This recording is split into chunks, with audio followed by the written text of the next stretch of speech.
Welcome, everyone. I am Nathan. He is Raymond, and we are the Infodump Brothers from another mother. This is Raymond from 2024. Just letting you know that this episode was recorded in 2023. And with us, we have Joseph Holmes from the Overthinkers podcast. So go check them out if you like. Let's get nerdy because that's what we're here for. I think that as everyone here is a Superman fan, I think a lot of people are Superman fans. And one of the things that the show does so well is introduce us to Superman again.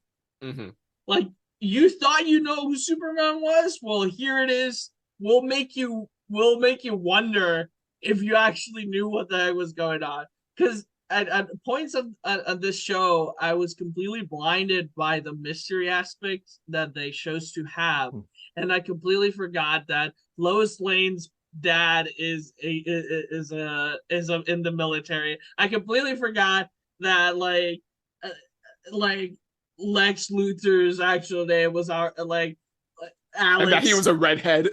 And yeah, exactly. I completely forgot because this is a show that tests you as like your knowledge on Superman. Where it's like if you have a basic knowledge of Superman, like I do, just from like watching the cartoon shows growing up, like you'll still get a lot out of this. But like if you know like the diehard specific stuff, you will be like treated by like the fan service or like the references or be like, oh wait, they're setting this up. They're already setting this up because this character showed up. And Joe was like that with me multiple times. We're like, oh, they just soft revealed this, don't you know? No, it was funny because like I was watching the show with Nathan. Like we would watch the episode like separately, but like after we watch it, we would just like start messaging each other about it. And like there are multiple times where I was like, Nathan, have they said the name of the general in this episode yet? Because if not, then he's Lois's dad. Yes. Yep. There were like things like that would happen because I am such a Superman nerd that like I was like, wait. It's like it's so like anyway that was a fun part of the show for me. Yes, I was like, I felt so stupid like on the last two, like it was when I kind of figured out when. By the way, spoilers, guys, for this show that we've said we're going to talk about. Right. Spoilers. Spoiler alert! If you haven't watched the shows and movies we're talking about, well, we're going to spoil them completely. We're going to talk about them. Anyway, go ahead. Second to last episode, or I think what's the episode where Superman gets captured? I was like, is this Lois's dad?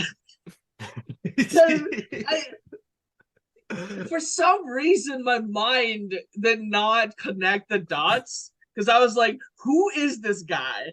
Like they haven't said their name. Well, if you haven't, I mean, why would you not know? Because like in the show, like they just mention that he's, he has secretive work. I don't even know if they mentioned that her dad was in the military, or not. But as the Superman lore. Like as a person who reads the comic books and sees the animated series, all the actual live action shows and all that stuff, I know that her dad is in the military. Like I know Lex Luthor had hair before and had red hair. Like I know, I know all these things. Right. Yes, but it's so rare that the adaptations of Superman pull on these things. Yes. Again, like Superman, the animated series never showed her dad. They mentioned that he was military, but they never brought him in as a general. The Zack Snyder's Superman had half of the cast was in the military and not one of them was Lois's dad, which was always that was one of the things that annoyed me. It's like, why aren't you doing the ordinary superhero thing of like taking people we know from the comics? I mean, they had one of the military people be like Green Lantern's girlfriend, like named like whatever. So it was like, why are you pulling from Green Lantern instead of the Superman comics? So it's understandable we don't have them as ingrained in our minds that these characters are, exist, and that's the show that's actually doing that. And that's one of the cool things about it. 100%. I found it really interesting. So I think let us start like from the beginning, right? And just what were your first reactions to that first batch we had of Mm-hmm. episodes. Those three first episodes. Mm-hmm. Like I kind of want to hear both of you guys, but since Joseph is our guest, Aw. what do you think?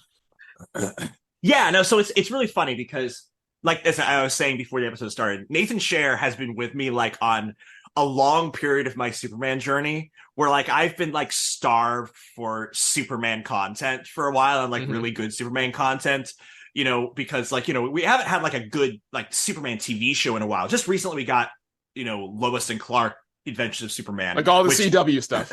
All the CW, but like, in CW, he was like, on Supergirl show where his job was just to be beat up, constantly to show how cool Supergirl was. And you had him like, in like various movies, where it's like, okay, he's going to be in Justice League. He's going to be in, and you had these, but, it's been 2013 since we had a proper Superman movie. And it's been, we had Justice League Action, which had like Superman in it, and we had Superman showing up in Supergirl, and a lot of these were very frustrating to me. And even like Lois and Clark, the Superman show, it was started out watching it, and the entire show is just every scene Superman apologizing to Lois and his kids for being a bad dad and husband, and so that was just annoying to me. So I dropped off after a while. I like the show. I fair enough, and I didn't stay with it very long because again, every single scene in the pilot was him apologizing for being a bad husband or father. So to be honest, the pilot is, they still were trying to find their footing. But as a person who have seen the 3 seasons, actually pretty good Superman. Okay, fair enough. I think he's a dad in that show, and it's a different Superman. And that's all very fair. Yeah. But yeah, go ahead. Yes, Nathan's been watching me be like, okay, I'm really wanting Superman content, and so like really excited for this show. So like I'm starved for Superman, certainly starved for him in the movies, but starved for Superman on TV, and then so really excited for the show, and then immediately watching the show. And so he's gone through a whole process of like starved for Superman and then watching the show and just having like a pure love relationship with this show, and then evolving to a love-hate relationship with the show, which we can kind of go and develop later. But like the first thing that like jumped out at me about the show, I mean, obviously the animation is beautiful. I kind of expected that. We knew that from the trailers and the clips going in, that they've decided, okay, we're going to take all of the amazing stuff that's been done in animation over the past, couple decades. Let's take Japan's work and replicate it in America. But like, it's doing an anime super. So obviously anime, but like, but all this kind of this clever stuff that's done to like just have really fluid, beautiful animation. So like, this is great. And like the music and all that stuff, it's like, yes, we know how to do a good looking cartoon and a good feeling cartoon. It's like, and so now we're finally getting Superman to do that. And so that was really so cool. And then you have the show that yes, as we said, like it takes Superman's lore seriously. Like, okay, we're gonna take characters from the comics, like we've actually read them and watched the other stuff and pulled from that, which was so cool to see. Again, Livewire is one of my favorite Superman villains, and so to like have her like be one of the first villains is like makes me so happy. And what we'll go into some of my love-hate stuff with the show later. That Livewire will also be a part of that, as Nathan knows. And then but then turning these characters that are kind of icons into actual characters, where it's like, what Superman, people love Superman, and I love Superman. Again, I've been like such a Superman fanboy since I was like maybe a teenager. Like I didn't start out like him being one of my top 2, but ever since like I was like a teenager, he was been my top 2 since the Justice League show came out. And I watched that. But it is true that a lot of these characters, Superman, what's great about Superman is that he's both incredibly strong, both physically and morally. But he's extremely strong and he's good. He's very powerful and he's good. And the thing about that is that's what we expect him to be. And because we have those expectations on him, and those are good expectations, that's why he's a beloved character.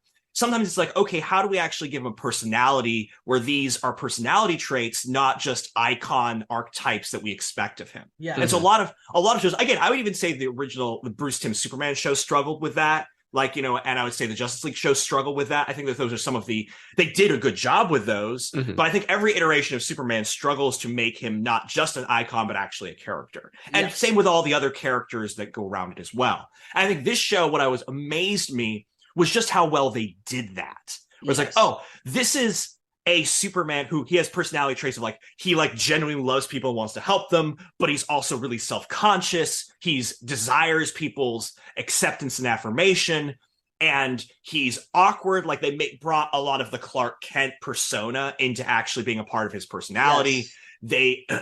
And yet again, typically when people try to make Superman kind of like awkward, he tends up to be a ripoff of Peter Parker, seeming to me. Like again, it's like, okay, you're just and particularly when they de-age him and make him younger, it's like, okay, you're just doing Peter Parker.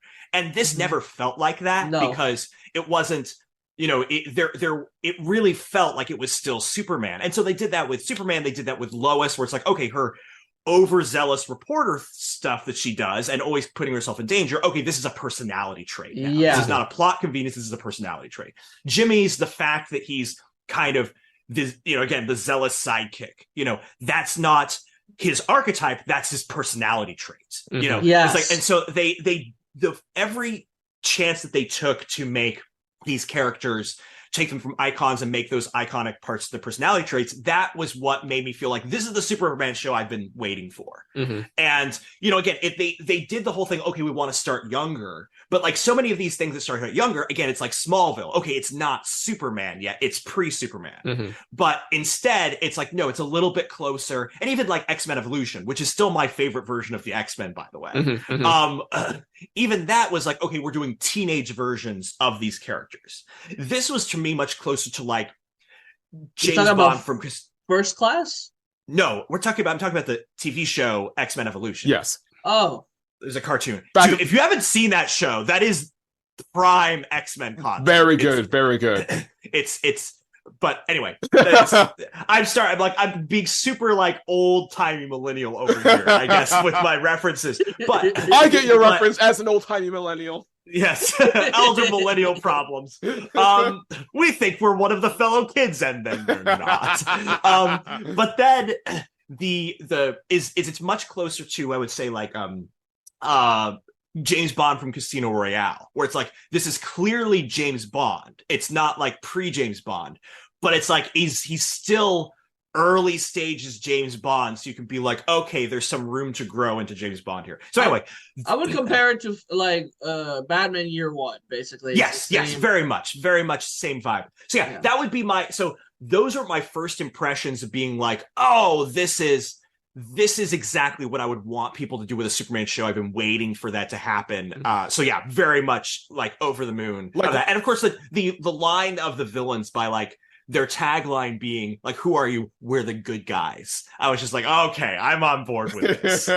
Yes, I still remember like the first text message Joe sent me after he watched it, where he's like, "See, people, was that so hard to make a good Superman cartoon? Come on, why did it take us so long?"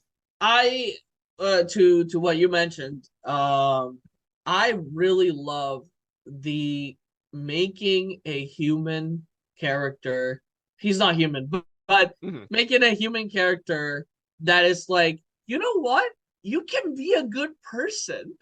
Yeah. Yes. You can be honest and nice, and you don't have to be edgy. You don't have to like. People that are good exist. Yes. And there are people that don't like the way I always picture Superman is this country boy who is honest, friendly, kind, like he doesn't swear, like he's like the cookie cutter of a nice guy, like nice boy. Truth and justice, man. Truth and justice. The Superman for all seasons to me is still like the best graphic novel of Superman that does exactly that thing. Yeah. Like Superman is the superhero that talks down people from the ledge, of literally jumping. So it's like Superman is the hero that stays there and just talks to them genuinely. Superman is the guy that cleans up after his mess. Yes. Yes. I really love that. That was my favorite part of the first 3 episodes. Agreed. Him like seeing the restriction and being like, I am powerful enough to clean this mess. Take notes, Zack Snyder, Superman. 100%. Yes. Well, and the thing is, it's like, I'm sorry, this is, he's doing that because his parents just raised him to clean up after his messes. Yes. It's that's a bigger thing than that. It's just like, oh, I made a mess, I need to clean it up. Yep. Exactly. Like, he's a kid with manners. Like, he was raised, like, if he was raised by bad people, he would have been a bad person. And that's what the show kind of struggles with as well, right? It's like the duality of like, the multiverse, like it's presented, right? And it's like there are some Supermans that are evil. There's some Lois Lanes that are like successful right away and not like clumsy and not getting the respect they deserve. And other Lois Lanes are a Kingdom Hearts reference. Go figure. Other Lois Lanes are guys. So I have to say, my favorite version of Mick Nesbitt, I think. Yeah. This is he took me by surprise, but like I said, he grew on me over the course of the episodes. I really do like Mixie in this version. Although actually, Superman the animated series version still has the best episode. I like this better as a villain overall. And you can't beat Gilbert Gottfried's voice. No, yeah. Anyway, back to you, Raymond. But no, you're right. Like at first I did not know who the heck that little guy was. I was like, who is this? Because they changed the design so much. Like, he doesn't even look like he's full anime imp as opposed to like weird little goblin boy. He looks like he came up straight from Dragon Ball Z. I was like, who's this Dragon Ball Z character? Well, it makes sense because the original Mick Nesbitt was a parody of and they did this in this animated series, was a parody of early American animation characters. And so it's you have him, he's very looks like Popeye, looks like, these old Warner Brothers Disney cartoons. And so if you're trying to so it's okay, it makes sense to say, okay, we're going to make him an imp from, an anime cartoons. It makes total sense. That is actually really interesting to compare to that. But yeah, what do you think about the 3 first episodes, Nathan? Yeah, I loved them a lot. And like we said, the animation's great, and I'm glad they picked the studio they did, Studio Mir. They had a good track record with both anime and just animation in general. They've done Voltron Legendary Defender, which is a series I've enjoyed. They've also done Legend of Korra. So these people people already have a pedigree when it comes to doing animated shows. So they were a good head for the animation. So I love that. I loved, again, like we said, I love how much they characterize Clark in this. I love how he's just this very much a good boy who's trying his best and is very much loved deeply by his parents. And I love this version of of his parents. I wish we'd see more of them because I really like how they're characterized. They're very funny, they're very cute, and I wish you see them more in the series. But like you said, Joe, you can tell that their influence is on Clark by just by Clark's quirkiness, or just the fact that he's willing to clean up after himself or do these other good things, because they've been such a very good, quirky, positive influence in his life. And I also like how they kind of put on its head or deconstruct introducing Clark to his past, where in all the other versions where it's okay, yes, we you learned about your past, you've been given this great power, you have this great destiny, blah blah blah, and Clark just immediately accepts it in other versions. So that's great, there's nothing wrong with that. But I do like how this version spins it on his head, being oh no, what if he got introduced to this as a little kid? Would he be able to handle it? Of course not, because he's a little kid. And so that's very traumatic. And so I like the fact that they explore that trauma where it's oh yeah, he's not ready to experience this yet because he still has a lot to learn as a kid, and then he's more inclined to learn about this once he grows up and is on his way out of the house. I like how this is very much a coming of age story. And even from that detail, I also like how his powers are tied to that as well, where it's the difficulty of writing Superman sometimes is that he's a very OP character, so sometimes it can be difficult to write a compelling story where it's oh, can't Superman just solve this right away if he can if he's fast enough to run around the world and back back in an instant. Like, what's the point of making a plot around this then? And like, obviously that's still a difficulty even in this show, but I like the fact how his powers are tied to him developing himself emotionally and mentally, where it's like, okay, yeah, he's not as strong as he could be yet because he still has a lot to figure out about himself first. So like, very similar to Steven Universe and how Steven developed his powers as he develops both emotionally and mentally. So I like that. I like how they do that with Superman in this cartoon as well. And I also like, I know this is something that some people complained about online, but like, I like the fact that like a lot of the bad guys they're getting their powers through Kryptonian technology, because obviously this is Kryptonian technology we're talking about. Yeah, it's like, yeah, I don't see any problem with like making that the cause of this, because it feels like they're really trying to set up that like Krypton isn't necessarily this inherently good thing, or like there is good things about Krypton, but there's a lot of bad that's going to come too that Superman's going to grapple with, and this sets it up in a good way. Sorry, go ahead. It's really, I agree with you. It's always tricky with these shows and stories. You typically want, in like stories that are like half our world and half something extraordinary about it, you want the fantastic in the world to come from as few points as possible. It's like, okay, it's like one thing has been changed, and so it makes sense. And so it's like every, like, I don't know, like, it's with X-Men everything is the same except there are mutants. It's like with with Harry Potter everything is the same except it's magic. There's magic here. And so Superman is this weird thing where it's like, you have aliens, and then you also have like science that is doing this. Spider-Man, it's like just science that's get a little bit weird, and that's how everybody gets their powers. And so I understand. Again, it doesn't bother me that they say, okay, let's try to make the one thing that's changed in this the fact that we have access to alien technology. And I understand, like, the difficulties with it. I understand that people are concerned, like, because they've done this before, where it's like Lex Luthor no longer feels smart because he's just a parasite off of Kryptonian technology or stuff like that. But like, there are ways around that, because it's like, okay, sure, you have technology, but there's only one person who's smart enough to really use it in the way that these people do. So like, yeah, I understand why people are weirded out by it, but they're wrong. But I think Lex Luthor has always worked with alien stuff. Like, I mean, like, at times, starting with the Kryptonites, like he's the one that started messing around with them.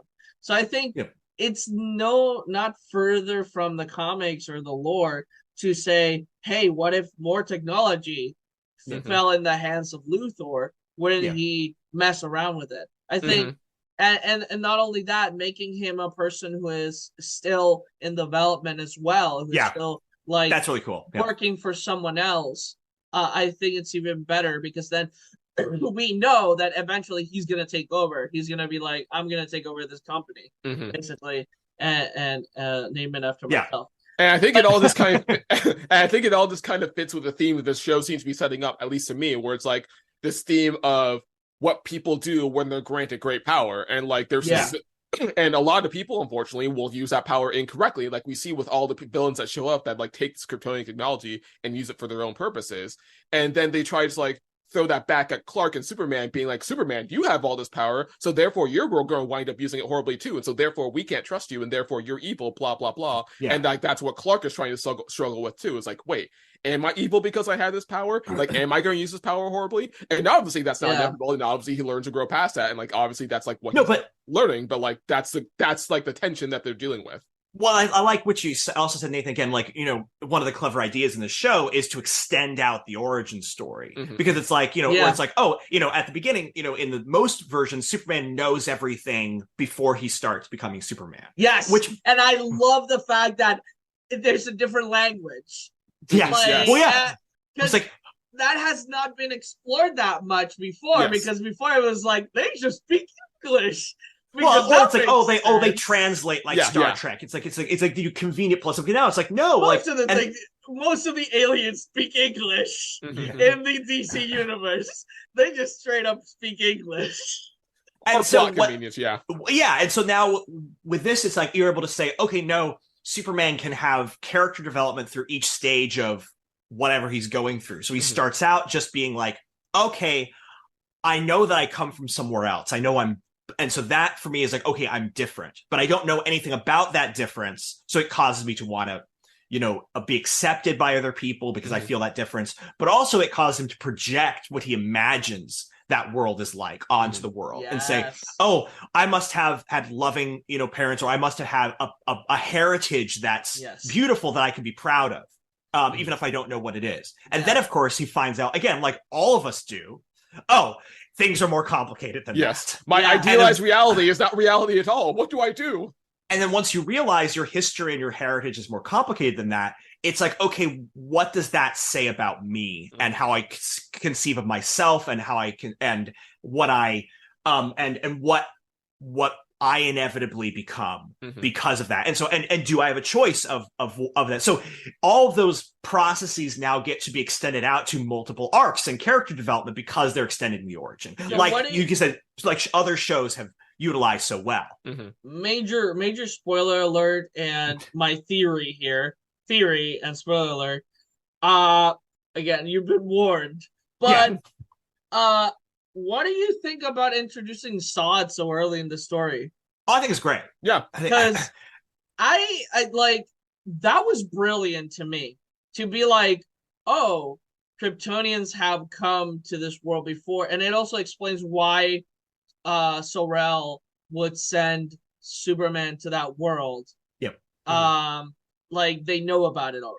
Yes. So it's interesting to introduce Sod so early and be like, oh, Sod was trying to conquer this world, because as we know, like in the mythos of Krypton is like it's more developed than any other alien race that we've seen. For a planet that was destroyed, we do know that there are politics in that planet. And usually in media, aliens never are shown to have politics in their own planets. They kind of just all have like a unified thing. But in Krypton, there is this divide of like, are we conquerors or are we scientists? Which I really like, that like political discussion of them having that in their own planet. And to show us that from that perspective of the humans, and then for Superman to learn, oh, my race is an invader, like our invaders. Like that was like, I am part of the alien invader race. Like it's like I'm not, because and it's like, because he's grown up watching movies about alien invasions. And being like, oh, those bad guys. Right? It's like, oh, I am those guys. No, I think, again, Zod has always been like a part of, again, the first Superman movie with Christopher Reeve, Zod is in the very first movie, and then he's the main antagonist of the second movie. And of course, he's the main antagonist in Man of Steel. And so because he's so directly tied to Superman's origin story, it makes sense to have him, early on in the series. I understand, not wanting to save him because he's such an extra level threat, that it's kind of like, okay, where do you go from there except Darkseid? It's and I like, but it does make sense, particularly if you're exploring Superman's origin and him having to decide who he is. Zod is that other side of the coin. 100%. And so it makes sense to do that. What I'm really excited by is the fact that they're keeping the brilliant invention of Superman the animated series, having Brainiac be a part of Krypton also. And because that was always, again, another thing where I was just like, okay, you're having too many alien races just be a part and parcel of Superman's origin or Superman's world. I liked Brainiac being part of Krypton specifically, and also the fact that I love the fact, this is one of those always things, like Krypton has always had a dystopian element to it. Whether it was simply, it was too corrupt as a society to listen to Jor-El, or, in Superman the animated series, where it was like, they become so dependent on letting their own technology think for them, that they don't think for themselves, bring that up. Or, like you said, like the warlike aspect of the conquering imperialist aspect of Zod, having those aspects of it, it's always struggles between this idealized idea of a perfect place, but it exploded, and so it's like it died and ended. So there's clearly some aspect of it that tied to its own self-destruction, and so I think playing with that and and playing with that in a sense early. And I'm glad that they didn't make Zod like the villain of the first season, because again, one of the things I didn't like about Man of Steel is, again, it didn't, by having Zod be the enemy of the first one, they didn't allow Superman time to develop his relationship with humanity. Yes. You know, and that's like his first relationship. And one of the things that aggravated me the most about that movie was that he saves people when like they fall in that like I don't know, like the ocean thing, like oil thing. He saves people, then he comes in and steals clothes. And that was such a, and no, not only that, he gets angry at some people and destroys their truck. I was like, who is this guy? This is not Superman. Yeah. He's a jerk. Like, well, and that's one of the problems with, like, again, making Superman's personality it's his archetype of, okay, he's good and he's strong, but people have different ideas of what good is. Like, there's people who have more flexible morality who are like, hey, it's okay to be a bit of a dick to people who are a dick to you. And so that's the thing, is like, by this saying, look, this is a personality trait. He's polite. He's a polite farm boy. Yes. So even if you think it's okay to do that, that's not what a polite farm boy would do. Exactly. That's again, great stuff. I always rewrote that scene in my head of him like coming off naked from the water, and like this, like being like this lady coming in, like opening the window, seeing the guy and being like, hey, excuse me, like, can I borrow some clothes? Like, that's that would have been my thing with that. I love that so much. And the truck part as well, I would be like, that was his imagination. Like he imagined like destroying the truck, but then he would be like, nah, and just walk away. But for him to actually do those actions, it was like supposed to be building up. Like, the arc was for him to be a flawed person to then build up to be a moral person. Yeah. But what it does is more person, God. Yeah. Feel like you skipped a couple of steps there, guys. Yeah. No, I agree. Character development in that movie. I mean, I'm sorry. I've said any script that can make Amy Adams seem like a wooden actress needs work. Yeah. Oh my gosh, yes. Because she's hilarious. In the Muppets movie, she's she's so charismatic. Have you seen her in The Fighter too? She's so charismatic. Yeah, she's amazing. Yeah. Like in this movie, she was so boring. She was anyway, but yes. That's why we're just like, that's like the biggest version of Superman that we've seen in a while. And to see that and then go to My Adventures with Superman, which is just a breath of fresh air. 180 degrees is so cool. Yes. And also talking about your thought about you're mentioning that Krypton is often like a dystopia in some ways. It makes me really excited to like see this cartoon's take on Krypton, because based on just Jor-El's design alone, I'm very intrigued, because they make Jor-El look like a badass in this, and compared to like all other versions, he's just like smart science guy, like very put together, blah blah blah. And we'll see again.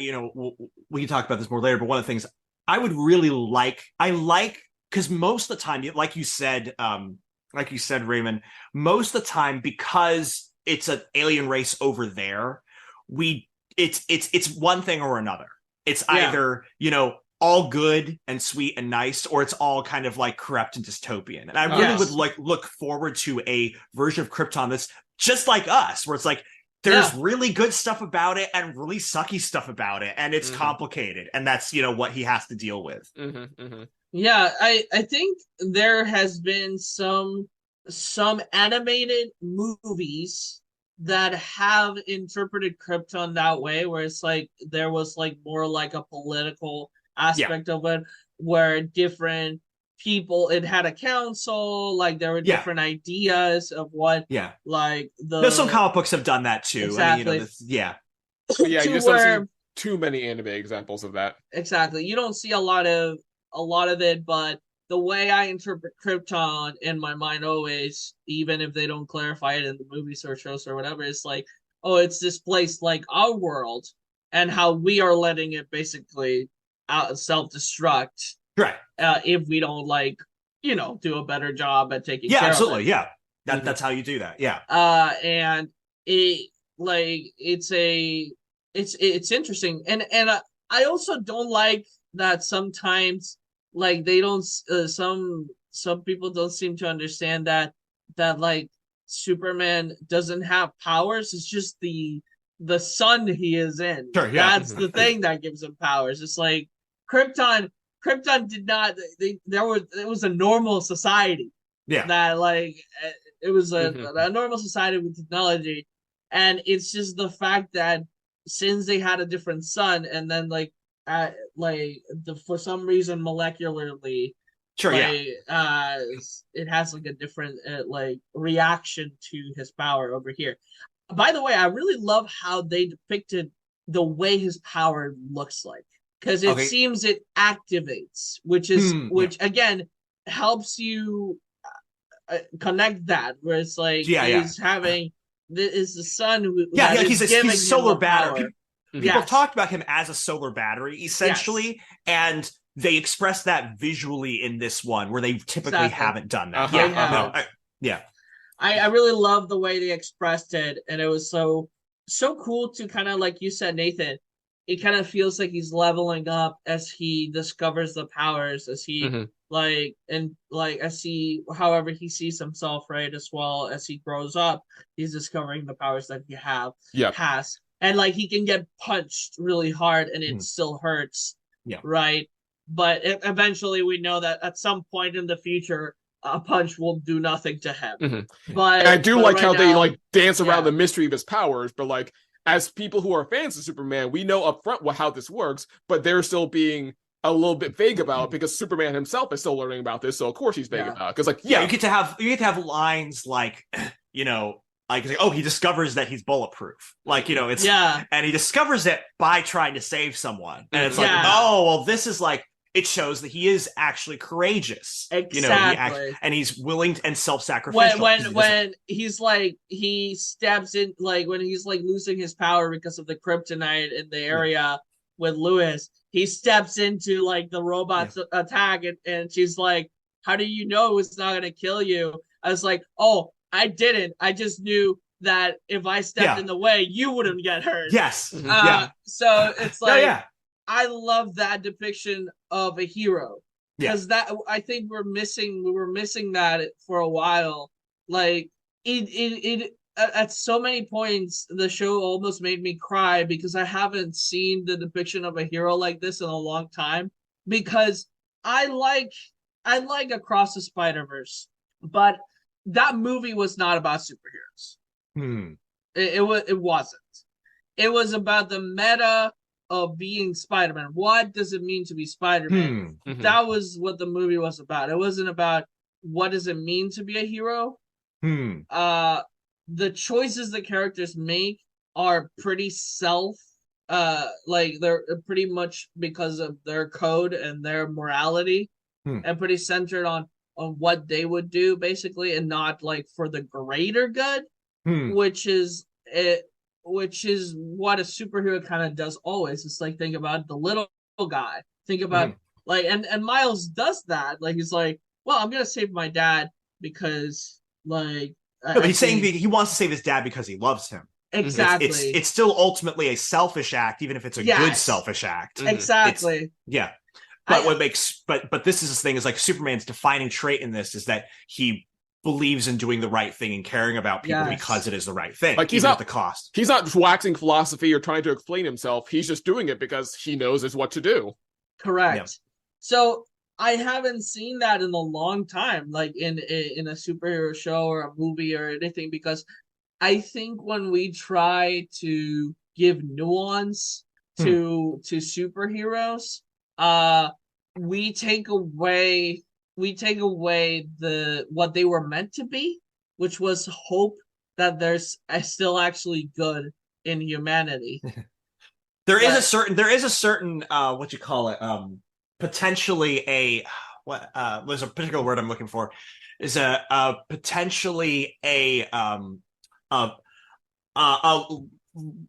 it's potentially a failed a failed philosophy to attempt to give too much nuance to characters that are about wearing bright colors and fighting monsters. And you make an excellent point. I think for a while, because again, superheroes have become so ubiquitous and familiar, there has been an attempt for a while to add complexity, add nuance, deconstruct, and particularly as our whole society is in the process of deconstructing our values and which ones we think are eternal versus ones we think are merely cultural and potentially toxic. I think superheroes, obviously, because particularly since they're now mainstream, get caught up in that. But I think that, what was it? Whoever Kurt Busiek, I think it was, is a comic book writer who's written for all the companies. By all, I mean both of them. But who also wrote a comic, so sort of a meta commentary on superheroes called Astro City. He once said that, we've spent a lot of time, picking apart the watch, the watch that is superheroes, and deconstructing the watch. But the point of deconstructing a watch is to put it back together at a certain point. And I think we are at the place right now with superheroes where it's like, okay, we deconstructed for a while, and it's like, but this is what still works about them. It's about, superheroes. It's about heroes who have extraordinary abilities. And what does that mean and look like? And the fact is, you're right, there are good people who go out to do good things because it's the right thing to do, because that's how they've been raised, because we have a society that raises them. I remember telling people if anybody, it's not a coincidence that superheroes became popular again after 9/11. And the reason is because we got to see people in brightly colored outfits going into burning buildings and saving lives because it was the right thing to do. And so, and Superman. And so, the fact that there's a Superman show that, he's one of the few characters that you can't nuance him too much, because if you do, he doesn't exist anymore. Where it's like, you love Superman because you actually believe people can be like that, and you want to be that person too. Yes. Yep. Exactly. And I like how they make the theme of the show about that, where it's like, obviously that is the case of Superman, but there's so many people who are opposite of him who try to project that onto them, where it's like, no, you're just human. So if you're just human, then you're going to use your power incorrectly. Because I would do that if I were in your shoes. Yes, all that projection. Yeah. Yep.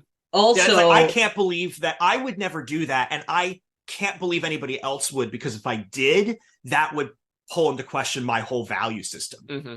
Also, I love stepping away from what Snyder did in introducing the Messiah God thing into Superman, because for a long time people like a lot of superheroes are based around the morality and the what we've learned from Messiah. Lots of Christian ethics. A lot of Christian ethics are tied to heroes, because most of the heroes were made by Jewish people. And of course, they are going to put their morality into the superheroes. So I think it makes a lot of sense for heroes to be like pseudo, have some aspects of that morality that we find in religion. Like, we have there's list on Google that you can find on the internet that you can find about describing which what heroes are kind of where their morality comes from. And it's really interesting. I always like to think about it, because it's that morality, the morality that Superman has comes from a Christian family aspect of it. The same as Peter Parker, he also comes from a Christian family, and that's why he has that type of morality. And of course we kind of stepped away. We have stepped away from depicting Christianity in the smallest ways like that in families and shows and cartoons. For some reason, I don't understand. They depict every other religion, but Christianity can't be the. No, it can't do that. Yeah. No, go ahead. But we can see it in the first Sam Raimi movie. We can see Aunt May and Uncle Ben being Christians. They were Christians, and Peter was raised on that sense of morality. And that's why you have characters like Superman who seem to have this messiah kind of thing, but it's because they were raised in a Christian home. Mm-hmm. Like that's the part that people again, for me, again, as somebody who like was a diehard Superman fan starting with like being a teenagers, I've never connected with Superman as kind of like a metaphor for Jesus. No. I've always connected with him as I don't see him as Christ, I see him as the ultimate Christian. Yes. That's how I've exactly. And so it's like he models Christ, and so I don't mind when they do some of these kind of Christian allusions in the sense that, you know, like when he's falling from the sky and he's got his, you know, arms stretched out like a cross and stuff like that. Because again, I think that he models Christ in the way that we're all supposed to model Christ. Yes. And it's that self-sacrificial morality that again, because again, canonically, you know, he's raised by Methodist, you know, parents. Yes. You know, he's raised by, you know, these, again, just as any kind of small town farm boy from Kansas would be. And how that folk Christian morality, as we'd say, became, you know, his morality he was raised with. When I think that it's so funny, and again, we're getting into my overthinker territory here, so I forgive me, guys. But like, this is why we invited you. Yeah. You bought a ticket. You knew the price, so you bought the ticket anyway. But the what I thought was so fun is that, of course, people don't realize. Oh, not everybody knows today, but Superman, the name, was originally invented by Nietzsche. At least that's the English kind of translation of it. It's the Übermensch. The Superman sometimes translated as Overman. He invented this guy is like, okay, basically, you know, the modern day is becoming corrupt and weak and feeble because people are not thinking through their own morality for themselves and what they believe. They're simply accepting the folk morality of everybody around them. And some of that folk morality only exists to keep us powerless and slaves. You know, it's just like, hey, we want you to, I mean, you know, again, anybody who's lived sort of in a small town where it's like, hey, we don't brag too much because you make the rest of us uncomfortable. You know, the humility that you're taught is partly taught to make you humble and partly taught to keep you from upsetting the power structures. So, you know, so like Nietzsche's talking about that. And so like, so what the West needs in order to combat that is for there to be a Superman, somebody who thinks through his own morality and decides what his values are, and then becomes strong enough to live out those values, both internally and externally, to live out those values in the world, despite what other people in the world try to impose on him. And what's more, he inspires people to do the same. Yeah, inspires other people to do the same. What's fascinating is that, you know, of course, and the Nazis loved Nietzsche. Nietzsche would not have loved the Nazis, but is one of the things that's interesting is you have two Jewish boys who invent a character using the name Superman that almost completely inverts the ideas that Nietzsche thought of, because you have a character that doesn't start out among humanity. He starts out above and more powerful than humanity. That doesn't rise above the folk religion of the common man, but instead embraces the folk religion and folk morality of the common man, and does not do it to live out his own values and inspire those, whatever, in other people, but in order to sacrifice for other people, to give out and live his life in service for other people. And so you have these two Jewish boys that culturally appropriated the term Superman and turned it the exact opposite, which was, again, using the very Christian morality that, you know, Nietzsche derided as folk slave morality. And that this show, like you said, Nathan, so well, this show is all about how Superman has that value system and has to encounter a world very much like Mr. Smith Goes to Washington that doesn't share that value system, and then seeing how well does Superman hold up and his values hold up in that kind of world and in that kind of environment, and who wins. So that's it's one of the great things about the show. Again, everybody else is operating by Nietzsche's Overman value system, and assuming that he does too. 100%. So, let's talk about kind of like the middle of the series, which was the remind me which the three episodes those were. The revelation of Superman's identity. Okay. That's kind of like the arc of those 3 episodes. The Lois is mad arc. The Lois is yeah. Lois is mad. Jimmy reacts like I think every human being should react when their friend tells them that they are a superhero. I've always known. I just respected your boundaries. Yes, I love that. I really love the fact that we have a character that finally says what I've been trying to say for a long time, that people who have a secret identity, that's their problem. Like, it's not, it shouldn't affect you. Like, they, I hide things from a lot of things. You don't want to know everything about me. Like, at least let us keep some mystery in the relationship. Yeah, exactly. And at some point, he was gonna tell you, like, I mean, that's the thing. I do believe that at some point you have to tell someone, tell your friends, tell your loved ones that you are a superhero. Yeah, I mean, but I think an identity, a secret identity, is always shown, and the way the show used it as well was to kind of like they did parallel it a bit with coming out of the closet kind of thing. They were kind of paralleling that because we do see like Broad and the robot, the brain, having a relationship and having to be like not being accepted in society and being like destroyed because they were monsters they were so they do have this comparison. It's there. Like but that makes that makes the way they handle the arc even more problematic in some ways. Yes, it is, but it works. Like I think it works. It definitely works. Well, what I mean by that, well, go ahead. Sorry, I'll. No, I knew what you meant.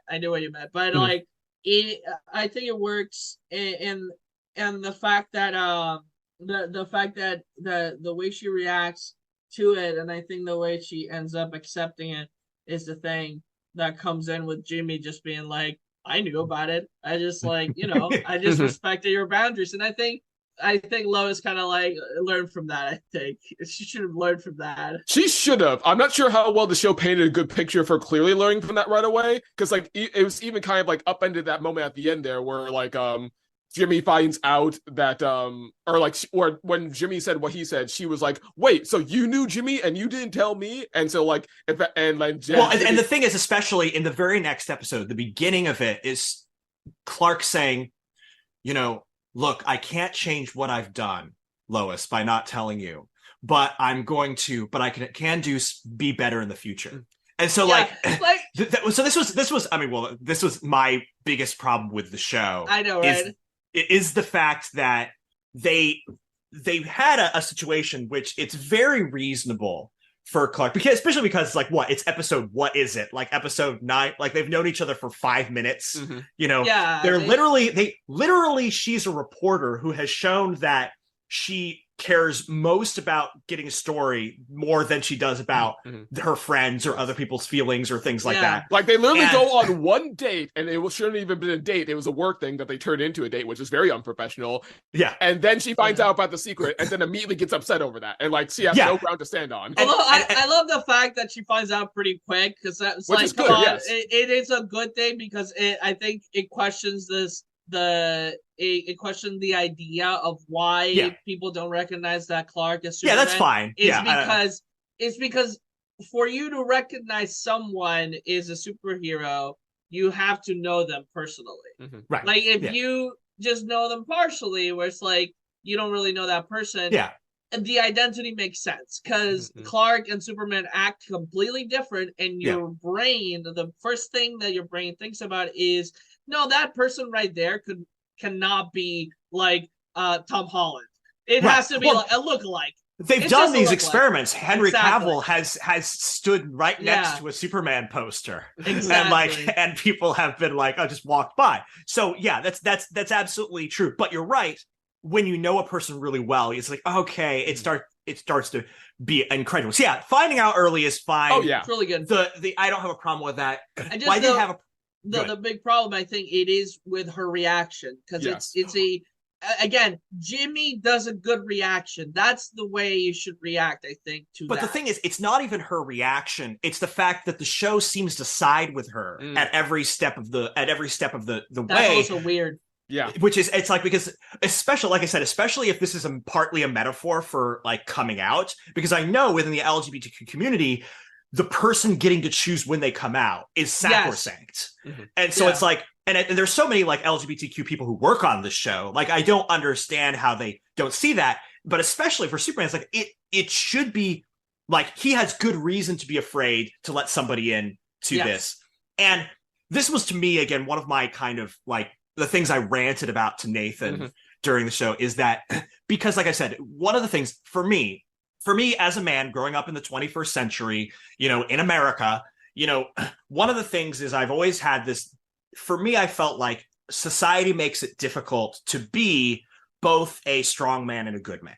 Mm-hmm. And, you know, and I think that's one of the reasons I gravitated to Superman is he was like an image of what that looks like to do that. You know, it felt like what I always told people is that we're given as a society a choice between being, you know, James Bond or Kristoff from Frozen, where it's, you can be a strong man who treats other people as expendable and doesn't have emotional intelligence, doesn't like, you know, open up in some way, or you could be somebody who has all those qualities, is a good person and sweet and nurturing and in touch with his feelings, but can never stand up to his girlfriend. Like, you can choose one of those two. But Superman was a person like, oh, you can be both. That is actually possible to be both.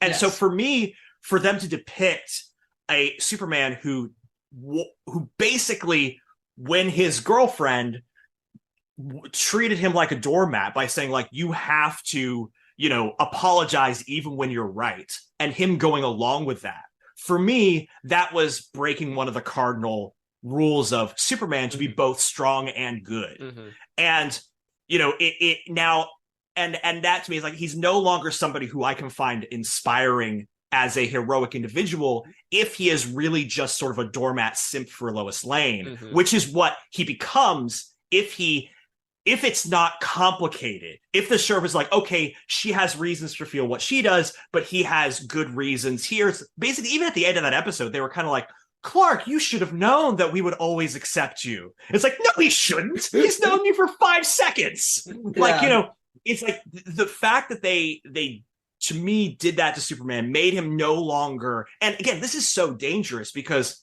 this is exactly what, you know, misogynists like Andrew Tate are telling men, which is that you can only be a doormat or a douche, or as I put now, doormat can or douche can. And so you have to become like me because your only choice is to be, you know, a doormat simp for women. And so that to me was one of the things that I most was disliked about the show. And I think that partly it's just that, again, I think that they really were convinced that Lois was in the right and empathized so much with her that they couldn't kind of see that she was being unreasonable because they treated her as if that way. And again, I had to. I don't know. I like to disagree a little bit because I did not interpret it that way. Because I think the show tells her she's wrong all the time. Like, but not in this case. Well, I don't know, because I think that the fact that the reaction she has and then the reaction that Clark has to that doesn't have to do with the show choosing her reaction as the right thing, but more Clark choosing to view it from her perspective, kind of sacrificing his own thoughts in that. Yeah, but that's bad. That's a bad thing to do. I know, but I feel like that's still human. But the show doesn't the show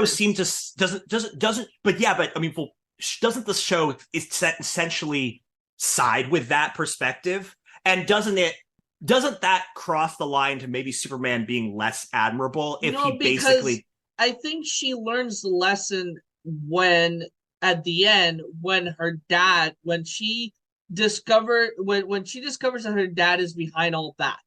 I think she learns the lesson of, the secret identity thing, that I should have pushed on that, because basically I think that's the lesson there of being like, that's why he has like a secret identity. Do they actually tie those together? I think I think they kind of do, at least not in that sense. I think they make the point that Lois is wrong by putting a bunch of foils against her. Like, again, starting with Jimmy, then with the League of Loises, then with Vicky Vale, and even her dad. I think the problem is, I feel like they didn't have a clear moment where Lois finally said, "I'm sorry, Clark. I shouldn't have pushed so hard about your secret identity. I feel bad." It's just more like the show indirectly makes a point by pitting them against people who are the logical conclusion of Lois's suspicion. Because at the end of the day, her suspicion just comes from the fact of, oh, you're keeping secrets from me, therefore you must not love me, and therefore I can't think you're good. And the same thing with all these other people that are suspicious of Superman, where it's like, oh, I don't know anything about you, so therefore I can't trust you. I just know you have this power over me, and I believe that you're going to use this power to hurt me in some way because I've been hurt in the past. I think you're giving the show too much credit, but perhaps you're right. No, I don't know. I think that is the thing, because for me, if you write two characters that are the polar opposite, you know what you're doing. I think if a character reacts one way, where we had Jimmy being like, no, I respect your decision. I think that they're showing you two polar opposites to this is the way Lois is deciding to react. And I think it would be weird for her to apologize right now, because I think that would be out of character for her in the arc that the show is giving her. I think maybe when we get season 2, perhaps, I think it's a possibility that she could apologize. But I think my pushback on that would be in that very episode where they showed both sides of how Jimmy and Lois reacted. Their conclusion to that episode was, both Jimmy and Lois basically saying to Clark, him explaining, hey, the reason I did this is because I'm really insecure. Basically him saying that. And Jimmy and Lois basically saying, hey, Clark, you should have known we wouldn't treat you that way. So the whole arc is still judgment that there's something weird and wrong with him that comes from his own insecurities. And both of them saying, that's your insecurity talking, not the truth. That's sort of where the arc ends, which is completely untrue. His position is completely reasonable, not coming from total insecurity.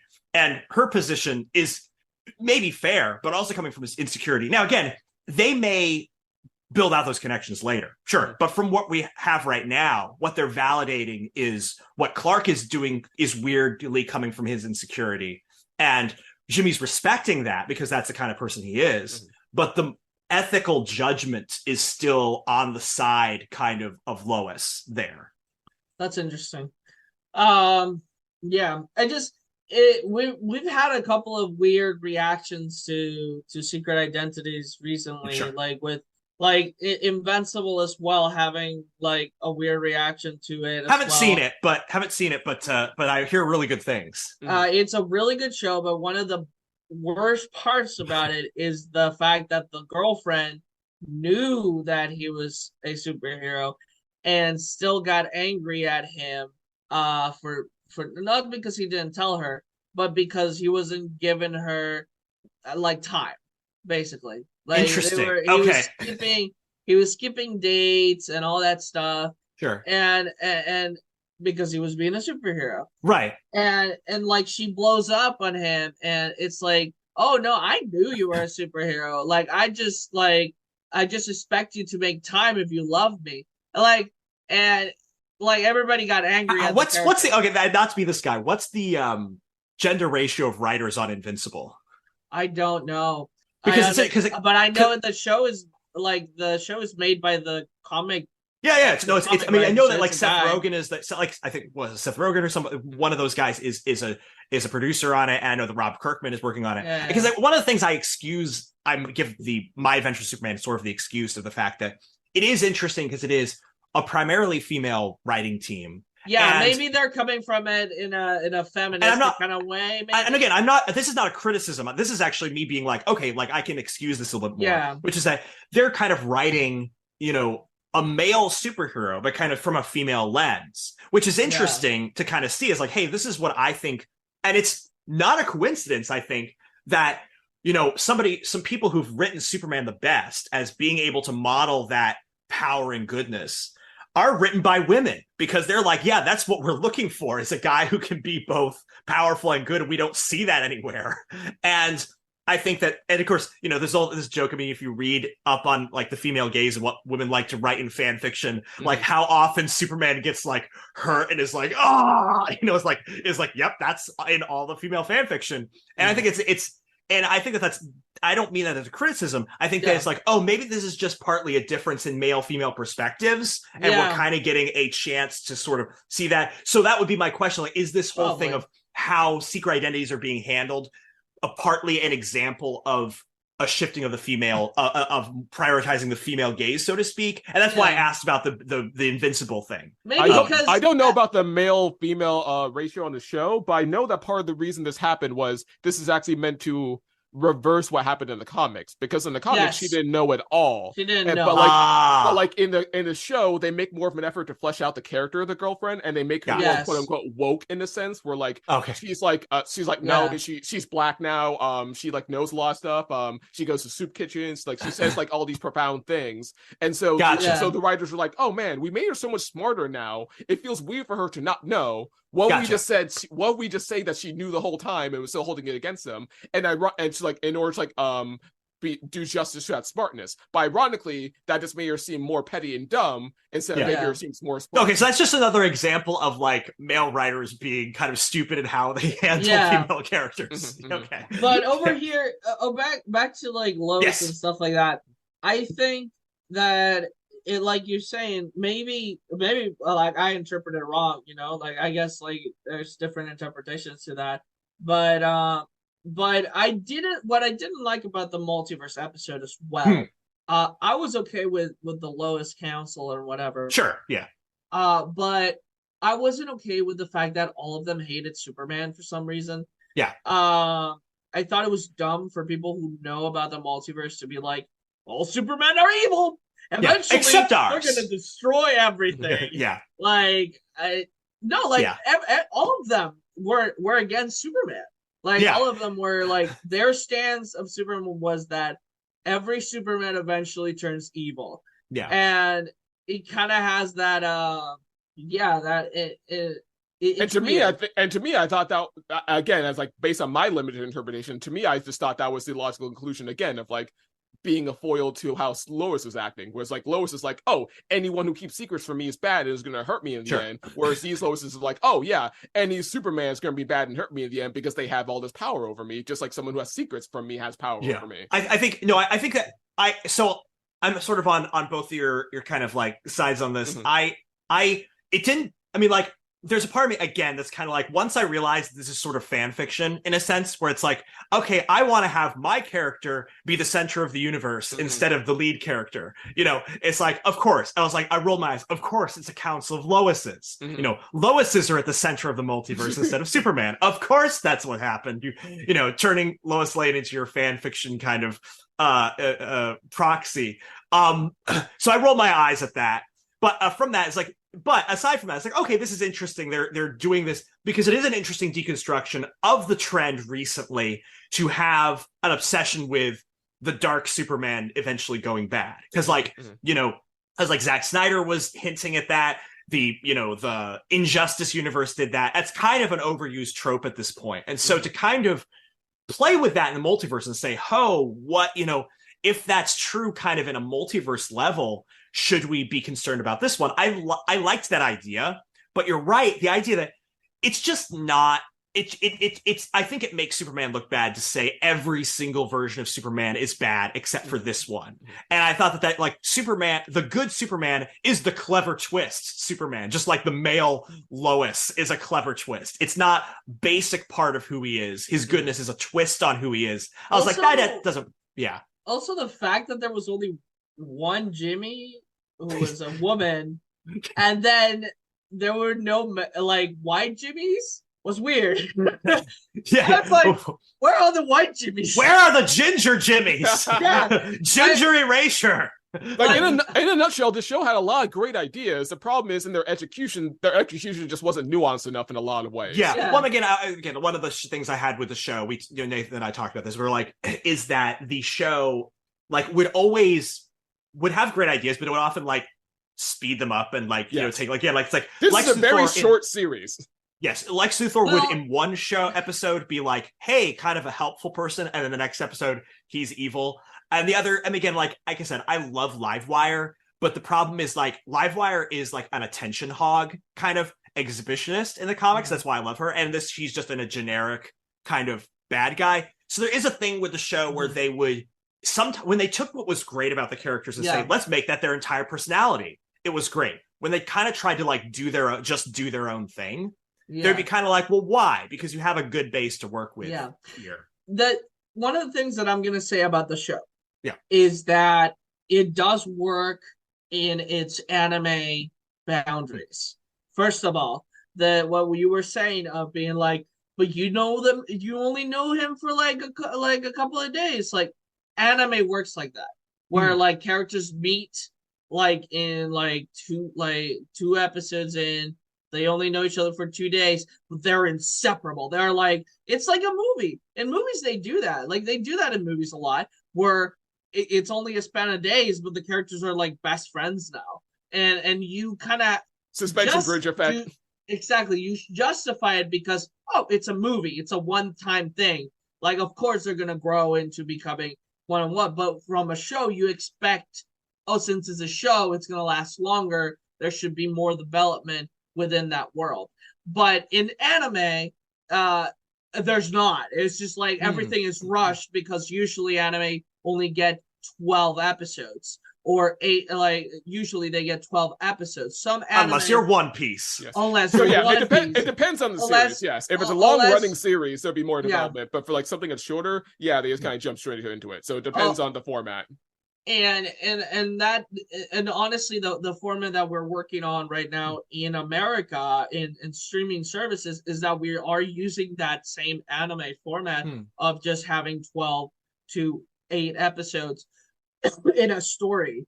Because, honestly, 8's especially on the short side. Like I was expecting 12, but like the fact that we got 8 very much surprised me because 12 is closer to the norm.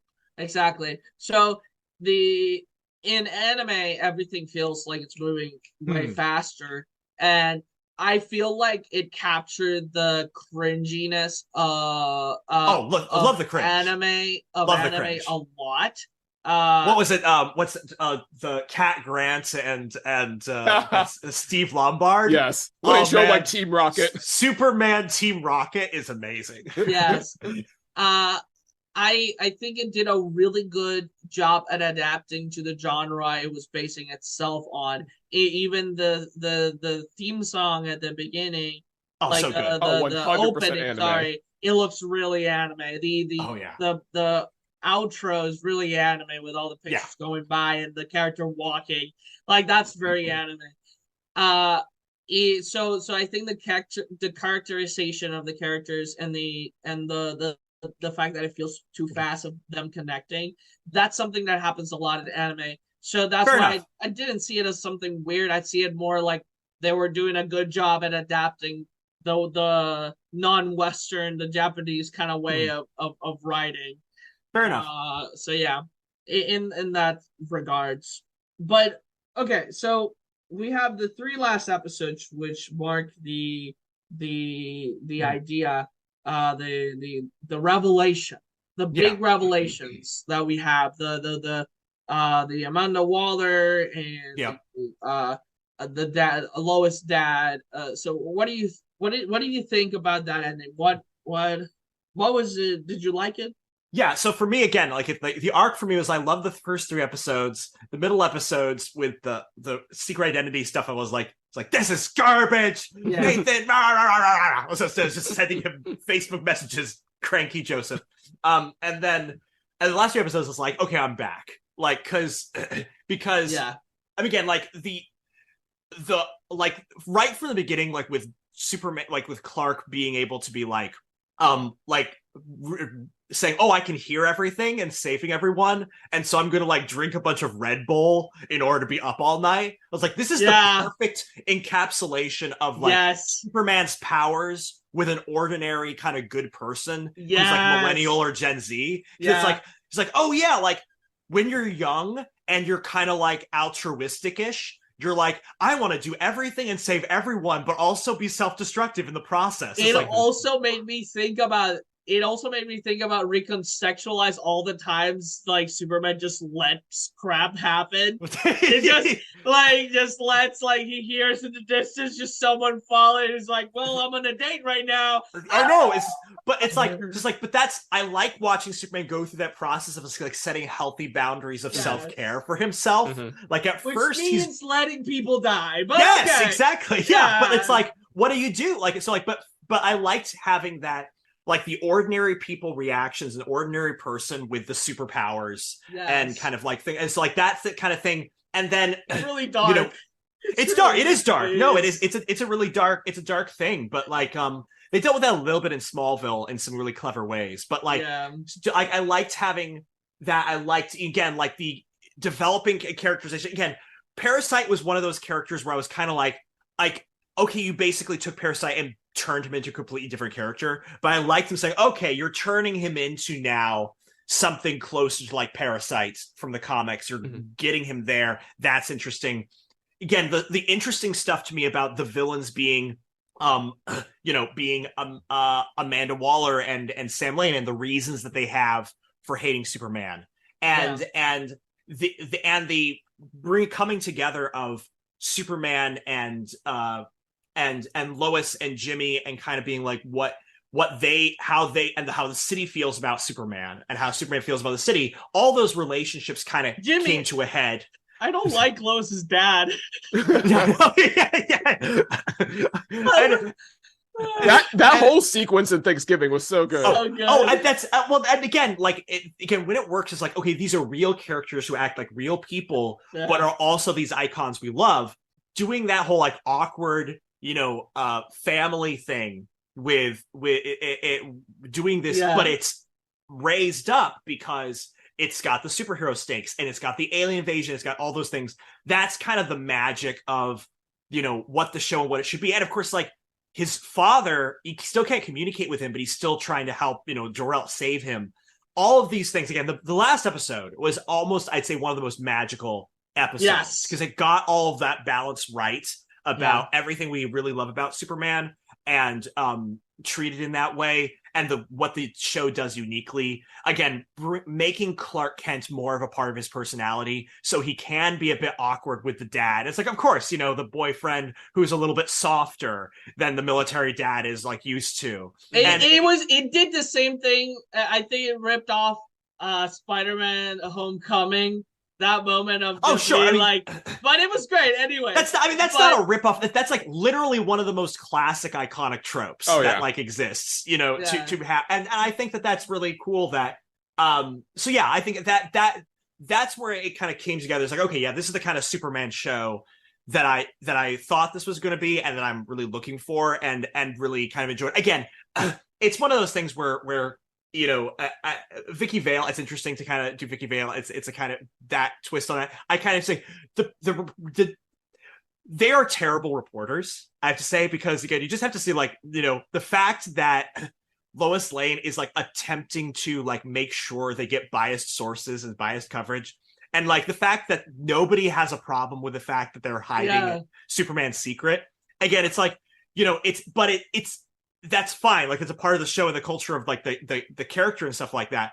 But this is exactly like when this show is good, it's really, really good. And the final 3 episodes of the show really pulled it together as one of the best versions of Superman that we've gotten.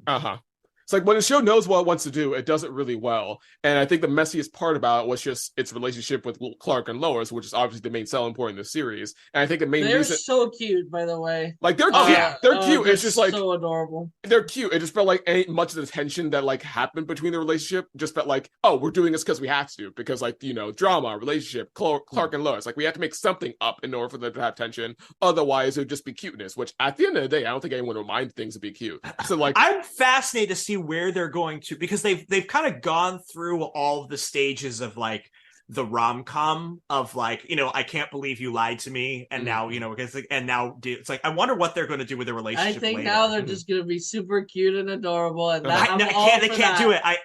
No superhero deserves to have a cute love relationship with their love interest. That can never happen in writing.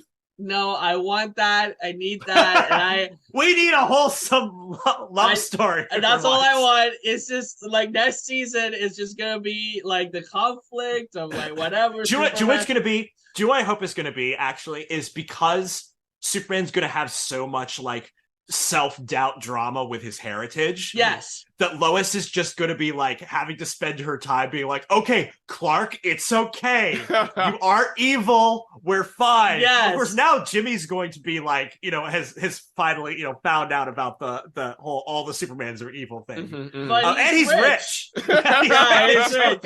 Which is a thing from the comics. I know. That's so, the comics. Yes, that's so funny. It is. I was so happy because I knew exactly that. I was like, people are gonna complain about this, but this isn't the comics, and I was so happy. That's so good. I had no idea. Yeah, no, he bought the Daily Planet. Yeah.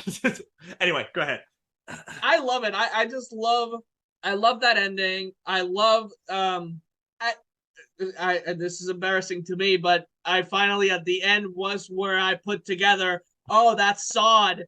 I throughout the whole thing I was so confused. I was like, who the heck, who's this Superman looking guy coming? People were saying like maybe the Eradicator or something. I don't know. Like I was so confused. I was like, why are they showing like a weird version of Superman like coming in? Like what is this?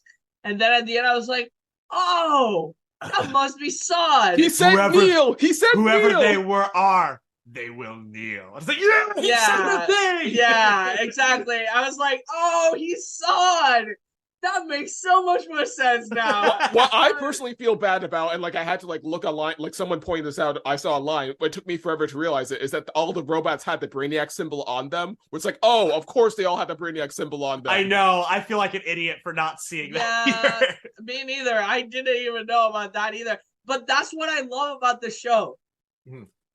Because it's a mystery show that it messes with your head. Like you're like, all this stuff about Superman, and they do such a good job at subverting everything and making it feel like an actual mystery. Like it was insane, and I felt so stupid. I felt so stupid with the like Lois, but for a new person, for the new kids that are watching the show, this is gonna be their first time learning about Superman. So I think that's great for them. But for it to trick a fan is insane. Like I can't imagine for people who are like who didn't know that Lois's dad was, General Lane, General Sam Lane. People who don't know that, getting to be like discover that for the first time in this show with these dynamics, to have those that to shape their kind of way of viewing these characters. I'm very excited about those kind of things. So what do you think about the end, Nathan? I liked it. I liked it a lot. Well, I agree with everything you guys are saying. My favorite sequence was the Thanksgiving sequence, specifically that moment between Jimmy and General Lane, where Jimmy's is like, do you have a secret to tell me too? I don't even know who you are. And I'm super excited to see what sets up with Zod and Brainiac. Like, I'm sure they probably teamed up in the comics before, but like as someone who's mostly just watched cartoons, I've never seen those two characters team up before. So I'm really excited. They rarely team up because in the comics, the comics rarely have them team up. And so this is really a fun thing. Because again, the way the shows handled it, like Brainiac like just helped, took Kandor.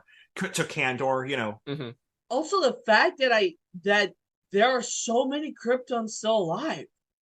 Like so many Kryptonians still alive. Like because the only like surviving, like usually in the comics and the story is Sod and his two like lackeys. And then the city of Supergirl. Like the whole city Kandor of Supergirl is still alive.